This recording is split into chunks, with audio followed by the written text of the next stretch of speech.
आपको थोड़ी गुरु महिमा सुनाते हैं।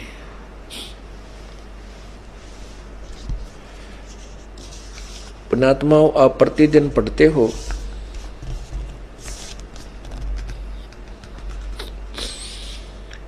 नित्य नियम के अंदर, लेकिन आपने एक रूटीन बना लिया कि नित्य नियम तो करना ही करना है, बस फटाफट कर लो आज। अब इसको नित्य नियम को करे, ध्यान से सुने, उसमें क्या क्या आदेश है प्रभु का, उसके ऊपर विचार गहनता से करे प्रतिदिन, ताकि आप डगमग ना होगे। इसलिए दिया आपको ये। और आप पढ़ते हो, इसके क्रिया इसके विपरीत करते हो, तो आप वही होगे जैसे पहले हम गीता जी का ज्ञान पढ़ते थे और पूजा उस ज्ञान के विरुद्ध करते थे। तो क्या फायदा उस पढ़ने और पढ़ाने का? उस नित्य नियम की क्या फायदा हुआ नित्य नियम का? ये आपको जो भक्ति बोध में वाणी बताई है, इनके अनुसार अपना जीवन भी आपने सुचारू रखना है। गुरुदेव के विषय में कितनी प्यारी वाणी बताई है।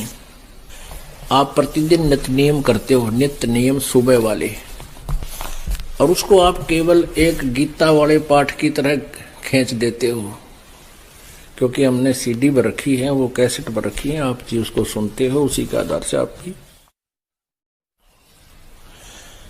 अब कुछ दिनों में आपके वो याद हो जाएंगे। तो उनको केवल प्रतिदिन पाठन करने मात्र से लाभ नहीं होगा। उसके अंदर क्या कुछ मालिक का आदेश है, वो स्वाध्याय का ये करना का ये उद्देश्य होता है कि उसमें आदेश क्या दिया गया, उस पर हम खरे हैं कि नहीं, कितना ठीक चल रहे हैं। ये प्रतिदिन अपना टेम्परेचर खुद ही थर्मामीटर ला कर देख लेना चाहिए। आप नित्यनियम में भी पढ़ते हो, अपने नित्यनियम के अंदर आपको बहुत कुछ विज्ञान है। विज्ञान माने तत्व ज्ञान है, विशेष ज्ञान। और इस ज्ञान को आप केवल एक रूटीन में पढ़ लेते हो कि हमने ये एक पढ़ना है, प्रतिदिन नित्यनियम करना ही करना है, लेकिन एक व्यवस्था बनाकर नहीं इसको प्रतिदिन करना चाहिए। जितनी देर भी इसको सुनो, किसी भी पार्ट को, इसके नित्यनियम का जितना भी बुद्धि मन निश्चल हो तेरा आपका, तो ये विचार करे कि इसमें क्या बोला है मालिक ने अपनी वाणी में, क्या आदेश है तेरे लिए। क्योंकि आप पौन घंटा नित्यनियम करते हो, इसमें ज्यादा से ज्यादा आपका मन 20% इस नित्यनियम के अंदर आप 20% ही सुन पाते हो। उस 20% को भी यदि आप विचार करो डेली कि इसमें क्या आदेश है मालिक का, और फिर अपने जीवन को सारा दिन, उस दिन को ऐसे ही सुचारू रखो।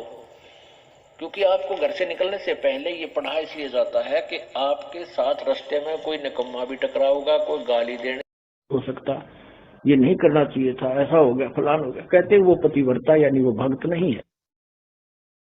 पतिव्रता के उठे नहीं, इस कर्म भ्रम की भूल, जो कर्म किया जा रहा है, सतगुरु जो कह रहे हैं, उसमें भ्रम पैदा करता है, उसमें अविश्वास करता है, वो दुष्ट आत्मा है। कि कितनी दान कर रहा है, कितनी भक्ति कर रहा है, नथिंग है उसके पास। जैसे काल उदाहरण दिया था आपको,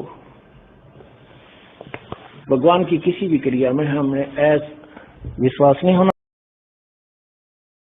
तो परमात्मा कहते हैं, यदि आपने संसार में भी कोई निर्भय जीवन जीना है और आपदाओं से बचना है और मोक्ष प्राप्त करना है, तो मेरे प्रत्येक वचन पर विश्वास करके मर्यादा में रहो, और जो मेरा दास आएगा उस पर विश्वास करके वो नाम ग्रहण करके अपनी भक्ति करो। कहते हैं, भक्ति बीज होए जो हंसा, और तारू तास के इकोत्तर वंशा।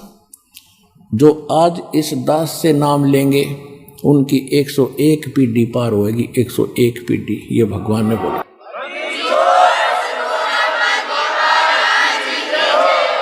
तो 101 पीढ़ी पार होएगी और आपका भी मोक्ष होगा।